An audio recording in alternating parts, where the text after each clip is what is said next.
Em Mateus capítulo 6, eu voltei a usar a Bíblia de papel. Estou tirando porque esse negócio de você ficar clicando toda hora e achando o texto, você esquece que texto, que livro.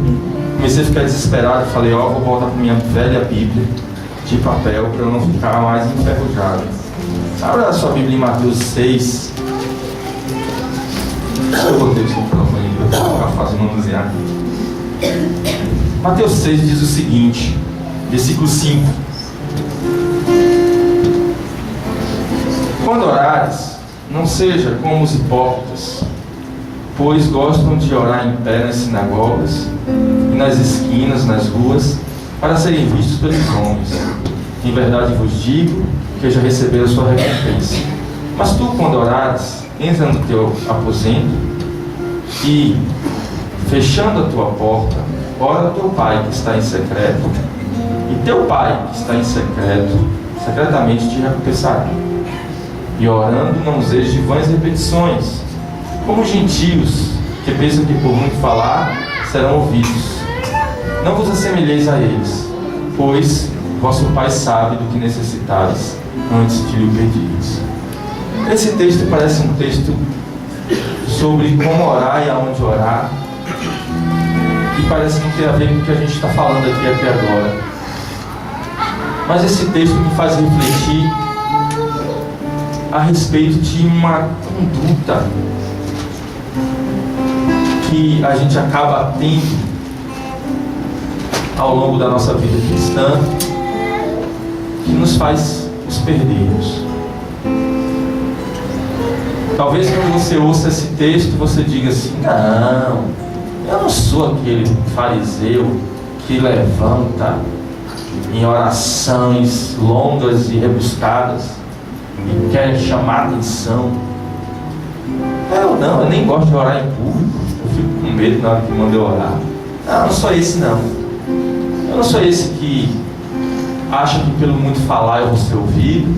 Não sou esse que usa de vãs repetições. Aí você pula esse texto e fala, isso aí não é comigo. Mas esse texto me mostra uma coisa um pouco além disso aí, que talvez você tenha pensado. Esse texto me mostra uma casca de banana, uma cilada. Esse texto me mostra algo que acontece na vida da gente, não só em relação à oração, mas em relação ao todo o nosso convívio com Deus, que é eu achar que a nossa vida com Deus está pautada em ritos religiosos, porque ele está atacando aqui um rito religioso chamado oração. Porque quando a Bíblia cita aqui de longas repetições e de falar, orar em público, está falando, não é do cara simplesmente que quer se aparecer, está falando de um estereótipo. Era uma prática dos judeus. A prática dos judeus era assim, você quer orar, você se levanta a voz e ora e todos vão ouvir. Então, na verdade, Jesus estava atacando só um hipócrita. Jesus estava atacando uma prática que havia no meio deles. Acredite, também havia pessoas que não queriam se aparecer, mas queriam cumprir o rito. Poxa, eu tenho que orar. E levantava, e orava, e levantava a voz e falava palavras repetidas para cumprir um contexto. E isso pode ser expandido em muitas áreas da nossa vida, quando a gente começa a achar que fazer parte do reino de Deus é cumprir ritos como ir à igreja, cumprir ritos como ler a Bíblia, cumprir ritos como orar. Presta bem atenção no que eu vou te dizer agora. Me perdoa, mas presta atenção no que eu vou te dizer agora. Se você está fazendo essas coisas crendo que é uma prática religiosa necessária para a sua vida, é porque você é egoísta, é porque você é egocêntrico, é porque você é o centro das atenções. Nada a ver, Samuel, eu não entendi nada. Eu explico. É que todas as vezes que você entra na igreja ou na religião querendo cumprir coisas essas coisas, falem para mim, não são porque você crê que vai ter um resultado. Você começa a cumprir determinados ritos ou práticas porque você crê que se assim você fizer, você vai ter um resultado benéfico sobre sua vida. Porque se você tiver uma vida de oração, porque se você tiver uma vida de frequência na igreja, porque se você tiver aí a sua vida vai dar certo. Aí as coisas vão acontecer ao seu redor. Aí tudo vai se encaixar, você vai ser próspero. Então você é egocêntrico. Você olha para o seu umbigo. É por isso que o lugar de oração que Jesus está dizendo aqui é você entrar no seu quarto e se desesperar diante do Senhor e falar: Senhor, o que é que o Senhor tem para mim? O que é que o Senhor espera de mim? O que é que eu estou fazendo aqui? E isso, que pelo que me conste, não está muito descrito em nenhum rito religioso. E é por isso que às vezes, talvez, você fique indiferente a alguns movimentos espirituais que acontecem dentro da igreja. Quando o Espírito Santo está falando no louvor, nas orações, talvez passe alguma coisa na sua cabeça assim, tipo: isso não é comigo. Porque você quer aquela parte em que você vai fazer coisas X que vão dar o resultado Y.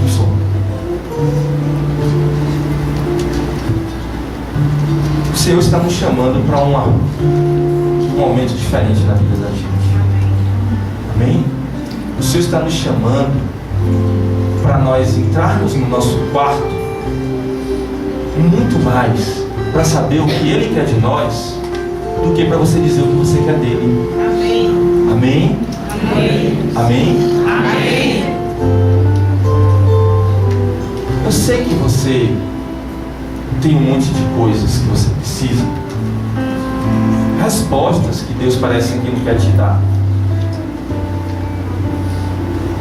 Paulo Júnior falou uma coisa interessante, diz assim: se você estivesse na fila de espera para encontrar com Jesus, e aí você está na sala, aparece um anjo, está todo mundo sentado, nossa, daqui a pouco vai ser sua vez. Aí o anjo vira para você e fala o seguinte: olha, você vai ter 5 minutos com Jesus. É o que dá, tá? Jesus vai aparecer hoje aqui de carne e osso. Você vai ouvir a voz dele audivelmente. Muita redundância, ouvir a voz audivelmente. Você vai tocar nele, você vai perguntar ele o que você quiser. Você vai dizer para ele o que você quiser e ele vai te dar 5 minutos. Depois ele sobe de novo e aí fica por conta das suas orações do seu quarto.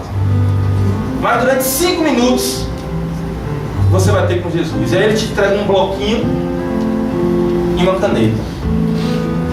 Fala assim: ó, veja aí o que você quer fazer com esse bloquinho e essa caneta até a hora que chegar a sua vez. Porque na hora que chegar a sua vez eu vou ligar o relógio. 5 minutos. Quando a sirene tocar, acabou, você sai e entra outro. A pergunta é: o que é que você faz? Você pega a sua caneta, o seu bloquinho e anota tudo que você precisa perguntar para ele, para você não esquecer, porque você só tem 5 minutos.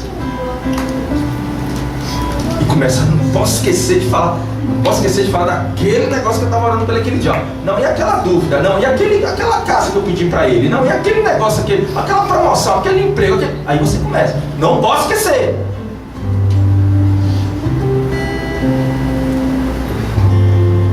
Ou você fica com seu bloquinho em branco, com a caneta na mão, e quando chegar a tua vez, você entra e fala assim: toma, Jesus, anota rápido, você só tem 5 minutos, tudo que você espera da minha vida. Vai, rapidinho, viu? Você só tem 5 minutos, Jesus.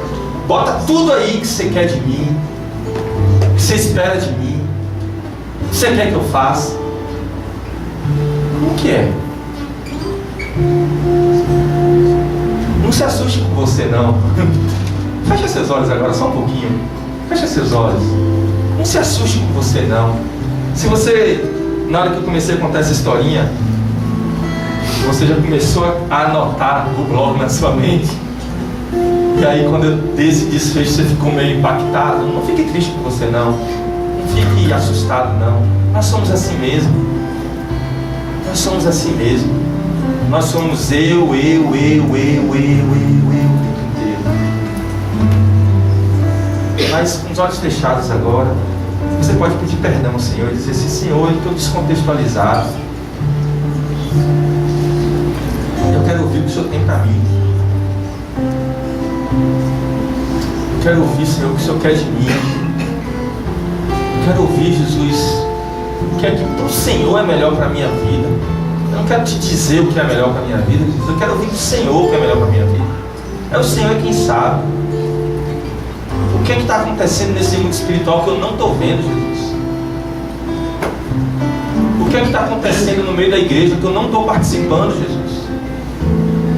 O que é que está acontecendo nesse teu projeto eterno que me parece, me dá a sensação de que anjos estão voando para um lado e para o outro, que o Senhor anda conversando com um e com o outro, Moisés, Elias, estão confabulando a respeito dos últimos tempos, dos últimos acontecimentos, e eu estou voando. E eu não sei o que é que eu estou fazendo e para onde eu estou indo, e quais são os meus planos e os meus projetos. Senhor, me perdoa, Senhor. Me perdoa, Senhor. Me perdoa pelas minhas distrações. Me perdoa, Senhor. Vamos, Senhor, que Ele vai te perdoar. Ele vai te puxar. O Senhor é bom. O Senhor é muito bom. Abra seus olhos de novo. Olha, não se iluda não. Eu queria ler mais um texto para vocês. Se você quiser abrir sua Bíblia, abra sua Bíblia em Lucas, se eu não me engano, capítulo 10, a gente acha já. Vou ficar bom nisso. Larguei meu iPad. Lucas, capítulo 10, isso mesmo, versículo 38. Lucas capítulo 10, versículo 38. Eu queria contar uma historinha que talvez você já conheça, que diz o seguinte: indo eles de caminho, entrou numa aldeia, e certa mulher, por nome Marta, o recebeu em sua casa. Tinha esta uma irmã chamada Maria, a qual, assentando-se aos pés de Jesus, ouvia a sua palavra. Marta, porém, andava distraída em muitos serviços, e aproximando-se disse: Senhor, não te importas de que minha irmã me deixe servir só? Dize-lhes que me ajude.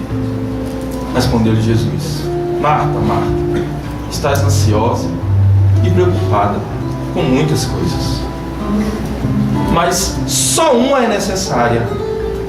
Maria escolheu a boa parte, a qual não lhe será tirada. Esse texto, ele é engraçado para mim, porque na época da minha conversão,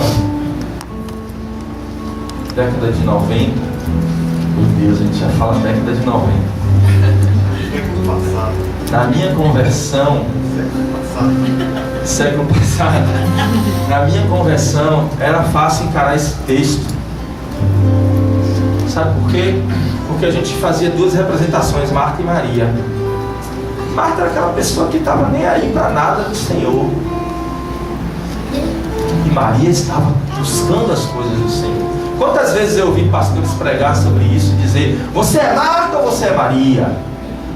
Você está cuidando da sua própria vida ou você está cuidando das coisas do Senhor?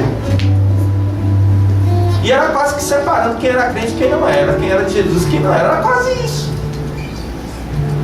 Mas o tempo foi passando, o século XX foi embora, o século XXI chegou, as pessoas entraram numa coisa de correria, de agonia, de eu tenho que, eu tenho que, eu tenho que, eu tenho que. E aí isso foi entrando dentro da igreja, E a correria começou a ficar dentro da igreja também, no meio dos irmãos. E recentemente eu estava pensando sobre esse texto. E eu falei, não tem mais aquela separação de Marta e Maria. Agora é mais ou menos assim, hashtag Marta somos todos nós. Na verdade ficou um pouco pior.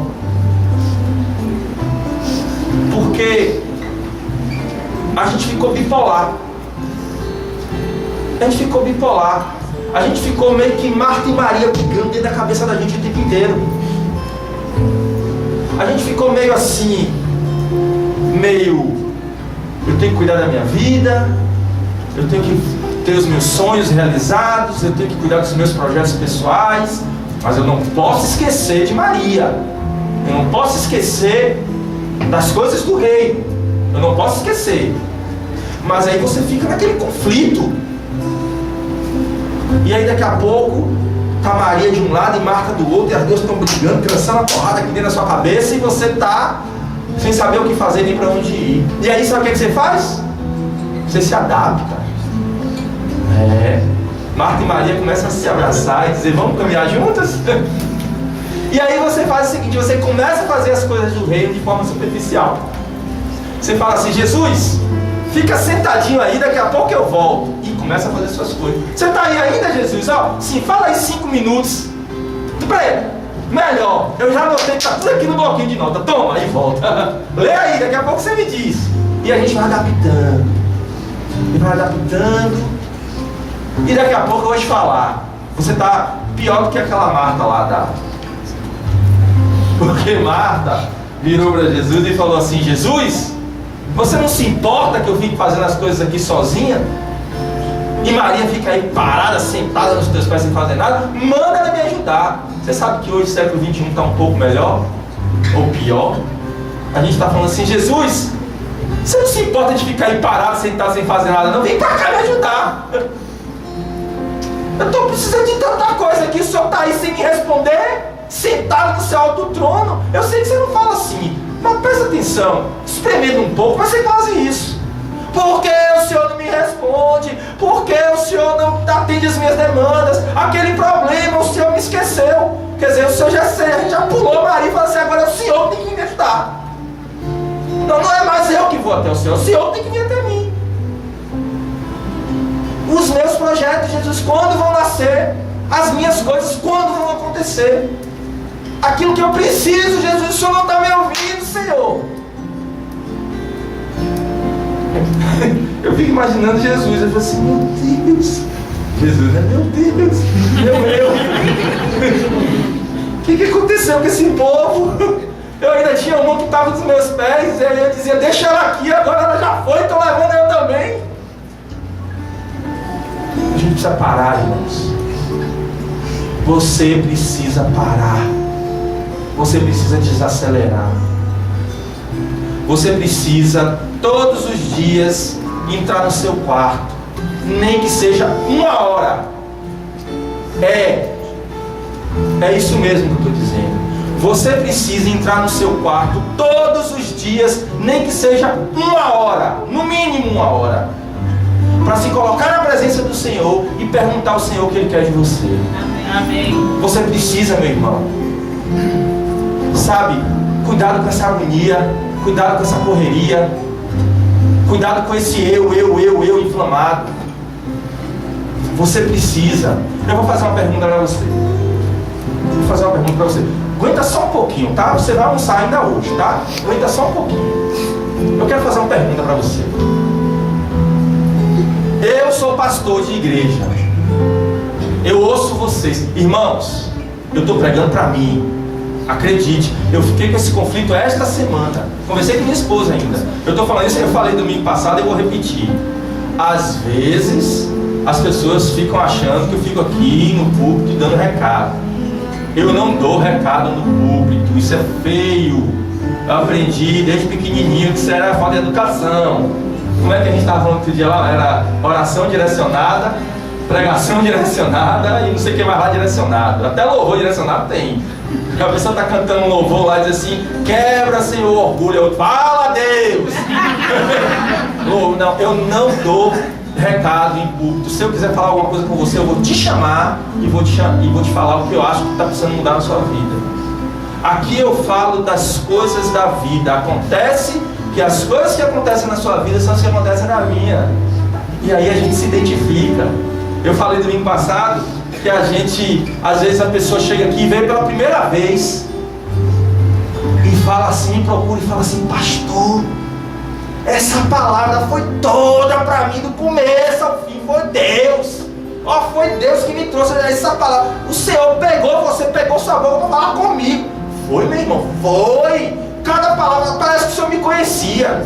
Parece que o Senhor já me conhecia desde criança. Foi mesmo, irmão, foi. Glória a Deus, meu irmão. O irmão sai todo animado.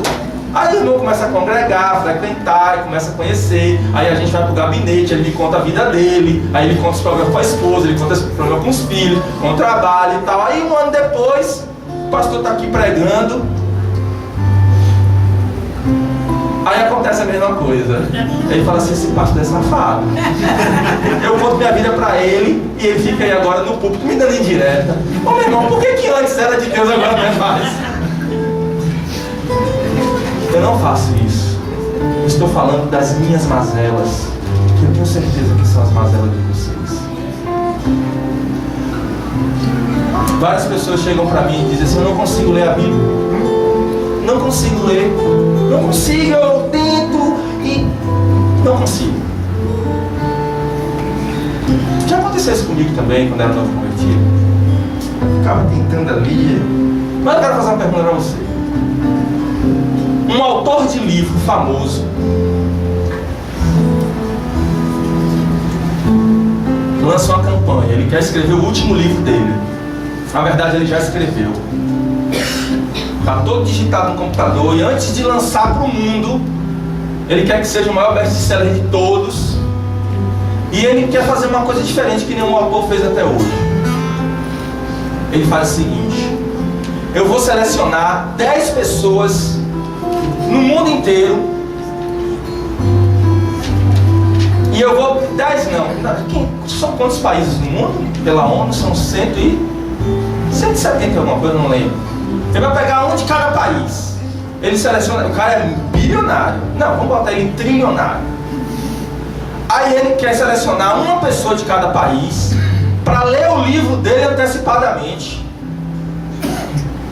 e dizer para ele o que está achando do livro, para ele fazendo os ajustes, e quando o livro sair para os restantes das 7 bilhões de pessoas, mas vale a pena, né? Só 170 e poucas pessoas vão ler, vão saber antes, daí ele corrige o que precisa ser corrigido e depois ele edita para 7 bilhões de habitantes, aí sei lá quantos que ele quer ver. Aí ele vai selecionar, ele vai fazer um sorteio. Oh glória, você foi selecionado. Mas por que, oh glória? Porque esse bilionário vai pagar 30 mil reais por mês só para você ler 1 hora por dia. 30 mil. Não, vamos botar 50? É melhor, né? 50 mil. Fala assim: olha, eu vou selecionar pessoas, eu vou dar 50 mil para você fazer o seguinte: por dia você tem que ler 1 hora. Nessa 1 hora você pode ler durante meia hora, e as outras meia hora você vai me dizer o que você entendeu. Manda para o meu e-mail, vai registrar. Se tiver um registro de sua explicação de cada capítulo durante 30 dias, no final de 30 dias tem 50 mil na sua conta. Um livro grande, viu? Vai ter muito dinheiro para depositar todo mês. Porque vamos dizer que seja um livro de 66 volumes, alguma coisa assim. Pegou, né? E aí você... leu ou não leu? Leio. Ó. Leu ou não leu? O livro foi 10 horas? Ô, glória! Mas eu quero perguntar uma coisa para você. Se chegou naquele dia que você estava meio atribulado, aí você leu as primeiras meia hora e você daqui a pouco tem que fazer um resumo do que você leu, do que você entendeu. O mandangão lá te dá os 30 mil reais. Se faltar um dia, você não ganha nada. Aí você não está entendendo aquele... Eu fui para a escola, eu concluí o ensino médio, eu fazia interpretação de texto, eu já vi redação, mas não está está entrando na minha cabeça. O que é que você faz? Você manda um e-mail para ele dizer assim, tô fora a partir de hoje porque eu não estou entendendo nada. Você faz isso? Quem faz ela lá? Não. Ninguém? Só as crianças levantaram. Criança é pura, né, gente? Nós dois levantaram a mão ali. Você não sabe o que é 30 mil por mês. Não, é 50. Desculpa, 50. É porque 20 é a minha comissão. Você vai ou não vai atrás de alguém para te ajudar? Você liga para todo mundo e ainda oferece uma comissão. Corre aqui, porque eu estou tentando ler um negócio aqui que não está entrando, mas disso depende a minha vida. Se eu não conseguir entender isso aqui, tudo vai por água abaixo. É ou não é isso que você faz?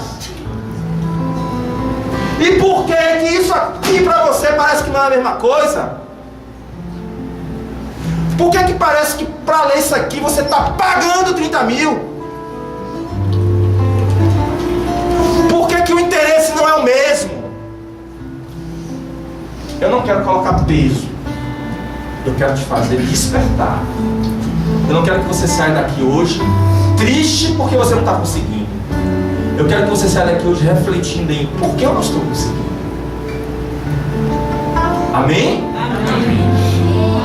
A pergunta que você tem que fazer para você é: isso deveria valer para mim mais do que 30 mil reais por mês? 50? Deveria? E por que não está valendo? Eu não quero que você saia daqui depressivo, meu irmão. Pelo amor de Deus. Eu quero que você saia daqui reflexivo. Por que é? E saia daqui pedindo ajuda. E saia daqui querendo mudar os rumos da sua relação com Deus. Sabe quando Jesus vira na tentação? Mateus 4.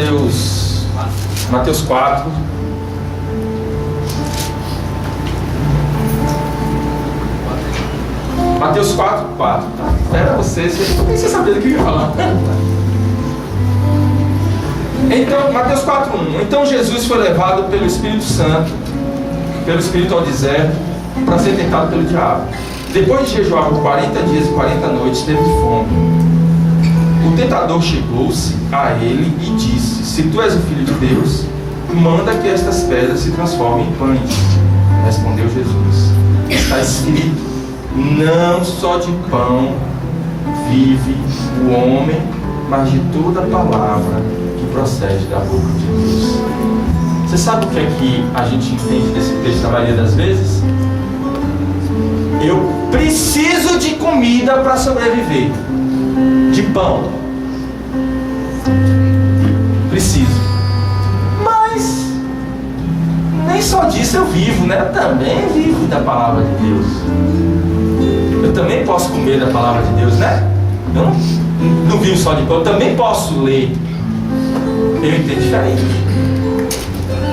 Você sabe o que eu acho que esse texto está dizendo? Esse texto está dizendo assim: você consegue viver sem pão? Pão no sentido de comida, é óbvio. Você consegue viver sem comer? Quem consegue viver sem comer? Responde sim ou não. Vocês conseguem viver sem comer? Não. Nem só de pão você consegue viver sem comer. Também você não consegue viver sem a palavra de Deus. Entendeu o contexto? Se você não consegue viver sem pão, você também não vai conseguir viver sem a palavra de Deus.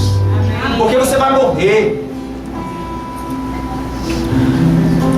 O texto fala que Jesus, nesse episódio com Jesus está citando as Escrituras. Então, porque está escrito. Sabe o que está escrito isso? Em Deuteronômio 8. Esse eu já sabia, tá? Deuteronômio 8, versículo 3. Ele vai dizer para o povo, Deus vai dizer para o povo, quando eles estavam caminhando no deserto, que eles não viviam só de pão, mas que eles precisavam viver da palavra de Deus. E aí, quando eles começam a caminhar e Deus começa a mandar o pão, aí é interessante, porque no versículo 17, se você quiser acompanhar, olha o que aqui diz. Ele diz assim, vamos ler o 3 primeiro. Ele diz: Ele te afligiu e te deixou ter fome, depois te sustentou com maná que não conhecias e que os teus pais também não conheceram, para te dar a entender que não só de pão vive o homem, mas de tudo que sai da boca do Senhor. E aí no versículo 17, aí ele começa a dizer que um monte de coisa de por que Deus fez eles passarem fome.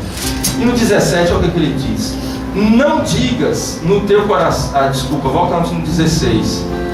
O Senhor Deus que te guiou por aquele grande e terrível deserto de serpente abrasadoras e de escorpiões, e quando chega no 16, que no deserto te sustentou com maná que teus pais não conheceram, a fim de te humilhar e provar afinal te fazer bem, Não digas no teu coração: a minha força e o poder do meu braço me proporcionaram esta riqueza.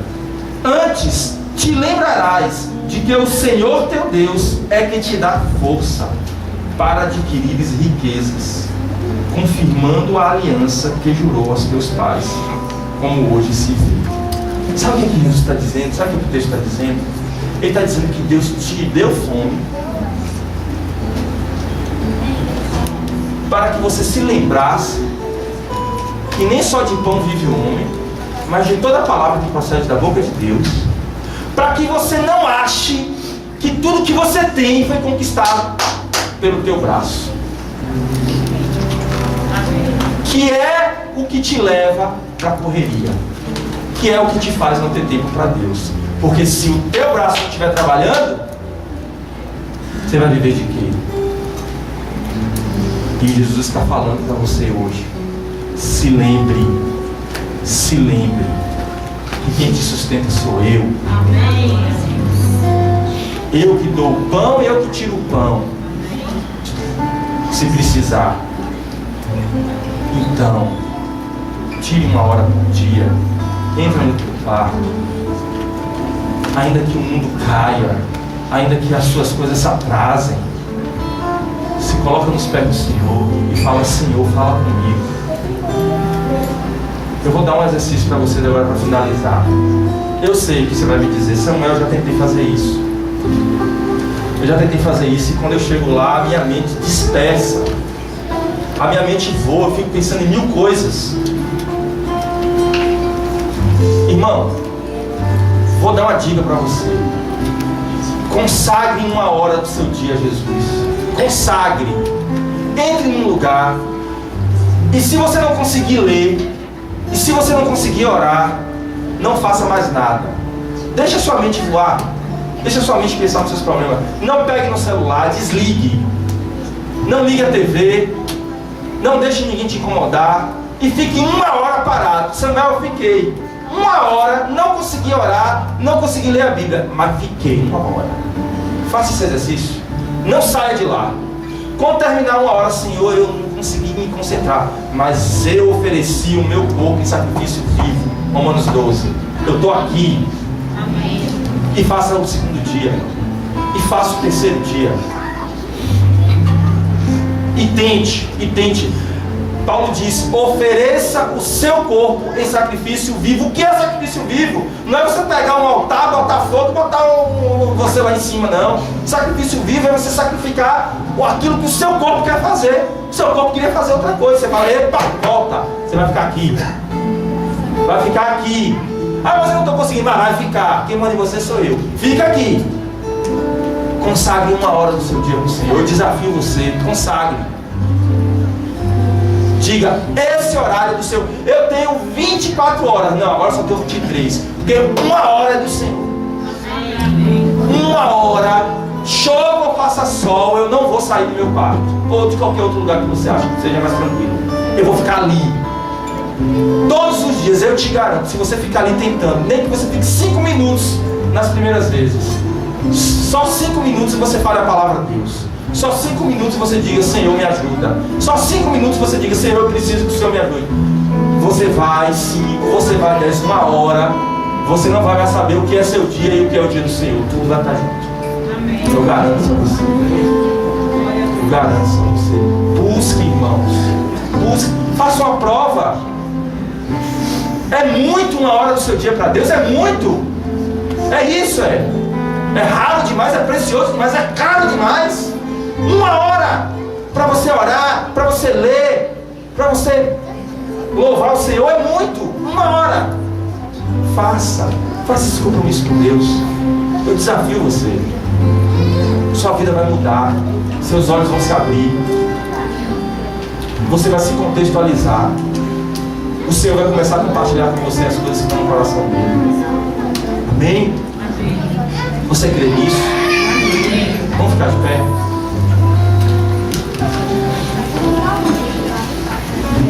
É esse desafio mesmo que eu quero fazer para você hoje. Eu quero desafiar você a restaurar a sua vida com Deus, a restaurar o seu tempo com Deus. Irmãos, cuidado. Vocês vão ouvir coisas para te desvirtuar disso. Você é carne. Você vai fazer aquilo que você gosta. A gente gosta de seguir e ouvir aquilo que a gente gosta. Deus fala no nosso coração às vezes e a gente não assimila e não desce. Mas quando você acha que bateu aquilo com o seu bem-estar, aí você quer ouvir. Aprenda a guerrear contra você mesmo. Paulo fala que ele brigava contra ele mesmo o tempo inteiro. Aprenda a brigar. Você tem um chamado para brigar contra você mesmo. Esses dias eu peso 85 quilos. Eu sei, não parece, né? Eu peso 85 quilos. E eu vivo numa luta para não passar disso. 84, 85, 84. E aí eu tenho uma balança em casa. E aí eu me peso todo dia de manhã e todo dia de noite. Todo dia de manhã para a porta, todo dia de manhã antes de dormir. Todos os dias eu me peso. Porque se passar um pouquinho eu tenho que fechar a boca. Ainda mais congregando na CCR. Aliás, eu acho que na CCR, quando as pessoas chegam aqui como visitantes, ao invés de a gente dar um CD, a gente tem que dar uma balança. Esse tome, irmão, que você vai precisar. Porque quando você começar a sair com os irmãos, você não vai aguentar o trânsito. Mas esses dias aí eu fico variando entre 83, 84, sabe? 83 é a glória dos céus. Essa semana passada eu cheguei em casa, eu subi na balança, eu estava pesando 81 quilos. Aí eu me assustei. Aí só que eu já estava com sono, então eu subi e fui. E eu falei, caramba, eu emagreci muito. Mas quando eu comecei a olhar, não estava parecendo que eu estava pesando 81 quilos. Não tinha nada diferente.